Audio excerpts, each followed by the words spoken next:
오늘 또 그대의 최고의 날입니다. 임은미 선교사 묵상입니다. 2020년 5월 13일 수요일 최고의 날 탐욕에서 자유하게 하소서 민수기 22장. 내가 어제 묵상에 키스와일리 전자성경을 사고 싶은 내 마음을 적었다. 그리고 나는 그 전자성경을 200개 사려고 한다고 했다. 그 돈은 600만 원이 될 거라고 했다. 그렇게 묵상에 올렸는데 어머나 이거 웬일? 내가 후원할 분들 손 좀 들어주세요. 이렇게 단 한마디 말 안 했는데 여기저기서 손을 들어주셨다.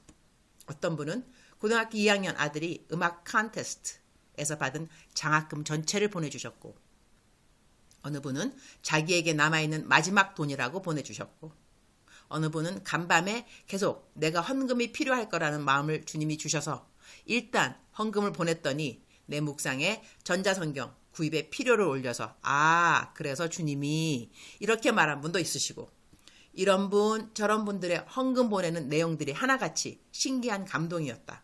덕분에 많은 분들과 개인 이야기도 나누고 간증도 들을 수 있어서 감사했다. 어떤 분은 그냥 계좌에 오디오 성경 후원이라고 보내주시기도 하셨고, 어떤 분들은 조심스럽게 한 개라도 괜찮을까요? 하면서 3만 원을 보내주신 분 등등. 그래서 어제 하루 만에 전자성경 후원비 얼마가 모였는가? 약 1,300만 원 가량이 모였다. 우와, 나 완전 감동. 그래서 나 어제 무엇 했는가? 얼른 300개 전자성경 더 주문했다. 할렐루야. 어제는 전도용으로 사용할 에코백 1000이랑 그 1000으로 가방을 만들 곳을 직접 찾아다녔다. 직접 내가 시장을 나가면 돈이 절약된다. 아니나 다를까? 처음 받았던 에코백 견적보다 내가 직접 나가서 1000 보고 1001m에 얼마 깎고 딜했더니 처음 견적보다 100만 원을 줄일 수 있었다. 할렐루야. 이곳저곳 1000 보는 것 때문에 어느 상점에 들렀는데 그곳에는 나이가 꽤 있어 보이는 할머니가 주인이었다. 내가 이 천 저 천을 만지면서 가격을 물어보다가 그분 앉아있는 쪽 테이블을 보니 낡은 성경책이 있었다. 그리스도이냐고 물으니 그렇다고 한다. 테이블에 놓여있는 손때가 묻은 성경을 보면서 울컥. 이런 분들에게도 전자성경을 선물로 주면 하루 종일 일하면서 들을 수 있을 테인데 그 생각이 저절로 났다. 리모르타운 모든 상점에 전자성경을 준다면 가게에 들리는 사람들은 저절로 가게에서 물건 사면서 듣게 될 하나님의 말씀. 어제 300개 더 전자성경을 주문하면서 얼마나 마음이 기쁘던지. 우리 집엔 요즘 어느 창문을 열어도 다 키스왈리 성경 말씀이 들려온다. 일하는 인부들이 집 이곳 저곳에서 다 내가 선물로 준 전자성경을 듣기 때문이다. 우리 집 마당 전체에 하루 종일 성경 말씀이 울려 퍼지니 와, 이곳이 천국이구나 싶기도 했다. 나는 평상시 성경 말씀대로 살아야 한다고 강조하는 편인데 어제는 와, 성경 말씀 듣기만 해도 주님이 기뻐하시겠구나 그런 생각이 저절로 들었다. 민수기 22장 18절. 발람이 발락의 신하들에게 대답하여 이르되 발락이 그 집에 가득한 은금을 내게 줄지라도 내가 능히 여호와 내 하나님의 말씀을 어겨 덜하거나 더하지 못하겠노라. But Balaam answered them, Even if Balak gave me his palace filled with silver and gold, I cannot do anything great or small to go beyond the command of the Lord my God. 민수기 22장에는 발람 왕과 선지자 발락의 이야기가 나온다. 읽어도 이해가 잘 안 되는 장이다. 나귀가 말을 하는 장면도 나온다. 이거의 완전 이솝 이야기 저리 가라로 재밌기도 하다. 발락이 하나님과 한 대화도 참 미묘하기 짝이 없다. 민수기 22장은 성경 공부를 필수로 해야 한다. 나는 내 묵상의 방향이 성경 공부 쪽이 아니고 삶의 적용 쪽이기 때문에 성경 공부는 내 묵상을 읽는 분들이 따로 하셨으면 한다. 나는 CBS TV 성서학당에서 김윤희 교수님의 민수기 성경 공부를 요즘 듣는다. 큰 도움이 된다. 나는 오늘 내가 선택한 묵상 말씀으로 발람의 진심에 대한 생각을 좀 해보려고 한다. 발람, 거짓 선지자의 표본이다. 그는 탐욕이 있었던 자였다. 하나님의 말씀대로 순종하는 것 같이 말은 그럴싸하게 하지만 결국은 마음에 탐심이 가득한 자였다. 그의 말로는 처참하게 전쟁에서 죽음으로 맞춰진다. 하나님의 종으로서 탐욕을 갖고 사역을 하는 것이 얼마나 무섭고 그리고 하나님 앞에 가증스러운가 하는 것을 깨닫게 해준다. 발람에 대한 묘사를 유다서 1장과 베드로 후서 2장에서 살펴본다. 유다서 1장 11절 화 있을진저 이 사람들이여 가인의 길에 행하였으며 삭슬 위하여 발람의 어그러진 길로 몰려갔으며 고라의 패역을 따라 멸망을 받았도다. 12절 그들은 기탄 없이 너희와 함께 먹으니 너희의 애찬의 암초요 자기 몸만 기르는 목자요 바람에 불려가는 물 없는 구름이요 죽고 또 죽어 뿌리까지 뽑힌 열매 없는 가을 나무요. 베드로 후서 2장 15절 그들이 바른 길을 떠나 미혹되어 부올의 아들 발람의 길을 따르는도다. 그는 불의의 삭슬 사랑하다가 자기의 불법으로 말미암아 책망을 받되 말하지 못하는 나귀가 사람의 소리로 말하여 이 선지자의 미친 행동을 저지하였느니라. 발람은 결코 하나님의 진실된 선지자가 아닌 것을 알 수 있다. 무엇보다 그는 불의의 삭슬 사랑한 자라고 묘사되어 있다. 자기 몸만 기르는 목자라는 말도 발람에 대한 이야기 아랫부분에 나와 있다. 탐욕은 참으로 무서운 죄라고 하겠다. 주의 종인데 돈을 밝히는 분들이 있는가? 영락 없이 발람을 닮은 목자들로 여겨질 수 있을 것 같다. 오늘 내가 선택한 본문 말씀은 발람 선지자가 한 말로서 듣기엔 아무런 잘못됨이 없는 것 같다. 하나님의 말씀을 그대로 잘 증거하는 것 같다. 그러나 그의 본심은 다른 데 있었다는 것이다. 그는 자기에게 복채를 많이 갖고 온 발락의 신하들에게 말한다. 발락이 그 집에 가득한 은금을 내게 줄지라도 내가 능히 여호와 내 하나님의 말씀을 어겨 덜하거나 더하지 못하겠노라. 그러나 정작 그는 발락의 집에 가득한 은금에 자기의 본심이 있었던 것이다.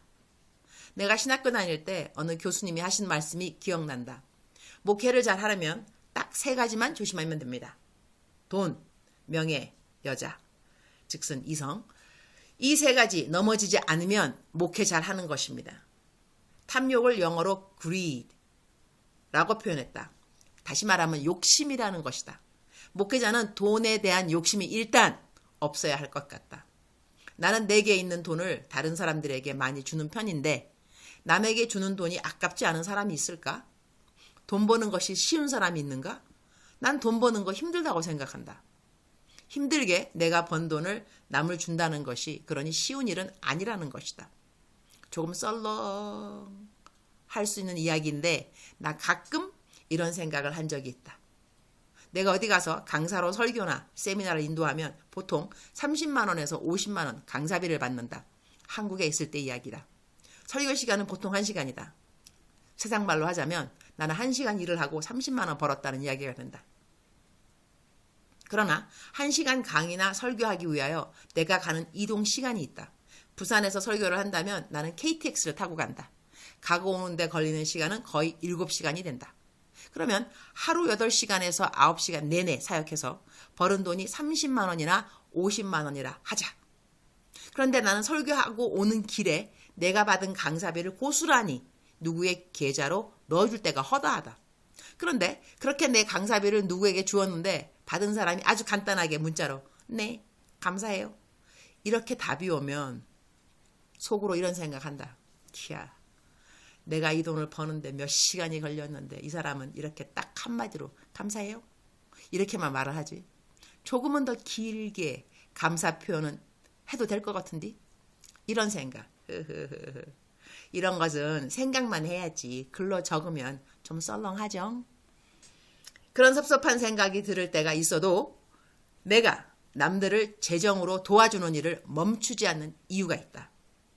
이유의 100%는 아니라고 할지라도 나의 선한 일을 계속할 수 있도록 도와주는 데 도움이 된다고 하겠다.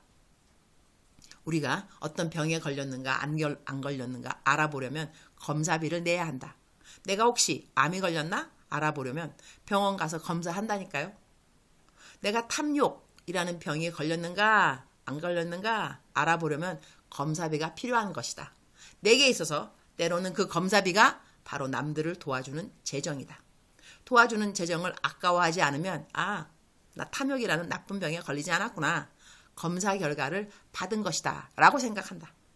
우리는 대상포진이라는 병에 안 걸리려고 미리 예방주사를 맞기도 한다. 그 예방주사도 돈 내고 맞는 것이다. 그래서 나는 내가 누구를 돈으로 도와줄 때는 탐욕이나 욕심이라는 나쁜 병에 예방주사를 맞는 주사비라는 생각을 한다. 남들을 재정으로 도와주는 것을 아까워하지 않음이 곧 나에게는 탐욕이라는 병을 예방하는 방법이 되기 때문이다. 그리스도인들이라면 당연하고 주님의 종들이라면 더더욱 탐욕을 멀리 해야 한다고 나는 믿는다. 주님, 오늘 또 최고의 날입니다. 옷이 2벌 있으면 1벌 나눠주라고 했습니다. 1벌 있는데 3벌 나눠주라고 하지 않으셨으니 감사합니다. 그러나 2벌이 있으면 1벌은 나눠줄 수 있어야 함을 알게 해주셔서 감사합니다. 이것은 나를 위함인 것이지요. 욕심 부리지 말고 살아야 할 나에게 어떻게 살아야 하는지 그 지침을 알려주신 하나님 감사드립니다. 이 땅에서 잠시 쌓는 소유를 싫어하는 사람이 없을진데 하늘나라에 영원히 쌓는 소유를 진실로 사랑하도록 도와주시사 오늘 또 탐욕 같지 않는 자의 삶을 충성되이 잘 살아가도록 도와주옵소서. 주님 사랑합니다. 주님 감사합니다. 오늘 또 우리 주님 저를 보시면서 하루 종일 기쁘시면 참 좋겠습니다. 사랑하는 그대여, 사랑하는 그대여, 창밖에 빗소리가 들리시나요? 오늘 밤에도 비가 내리고 있습니다. 그러나 감사한 것은 폭우가 아니라는 것입니다. 폭우가 내리면 저는 아예 녹음을 할 수가 없습니다. 그러나 이렇게 잔잔하게 비가 내리면 그냥 백그라운드에 비가 내린다고 생각하면서 묵상을 할 수가 있죠. 사랑하는 그대여, 욕심이라는 것은 정말 나쁜 것입니다. 암만 강조해도 지나치지 않습니다. 욕심은 정말로 나쁩니다. 그러니까 나만 잘 먹고 잘 살라고 자꾸 그러면 다 욕심이라니까요. 내려놓는 것은 연습을 필요로 합니다. 하루아침에 다 내려놓는 것도 아니더라고요. 연습, 훈련. 그러려면 주고 또 줘보고 또 주면서 상처도 받아야 돼요. 이 영적 맷집처럼 주는 것, 베품에도 맷집이 필요합니다. 베품에도 맷집. 영성에도 맷집이 필요하듯이 베푸는 것. 이 줘보면서 섭섭해 봐야 돼요. 주면서 돌아오지 않는 거, 돌아오지 않는 감사의 말, 이런 거 다 하면서 훈련하는 거, 훈련. 욕심을 버리는 훈련인 거죠. 그래서 오늘 그대 무엇을 버리실 건가요? 주위를 좀 돌아보시면서 내게 있는 거 줄 것이 분명히 있습니다. 이런 말이 좀 썰렁하겠지만 거지도 이사 갈 때는 짐이 10가지인가 많다면서요. 그러니 거지도 집에 뭐가 있다는 거죠. 우리도 돌아보면 줄 것 있습니다. 2벌이 있는 건 하나 주라 했으니까 절대로 3개 주란 말 없습니다. 너무 감사하죠. 3개 주라고 했다면 너무 힘들죠. 그러나 2개가 있으면 1개 주라는 거죠. 오늘 누구를 도와줄 수 있을는지 재정이 없다고 한다면 말이나 또 격려 또 기도 줄 수 있는 건 항상 있습니다. 내가 무엇을 줄 수 있는가 생각하면서 탐욕, 욕심 이것을 내려놓는 그대가 되기를 축복합니다. 사랑하는 그대여, 사랑하는 그대여. 하나님은 그대를 사랑하십니다. 그리고 하나님은 그대가 하나님이 기뻐하는 일을 할 수 있다고 믿어주십니다. You can do. 그대는 넉넉히 할 수 있습니다. 사랑합니다. 축복합니다.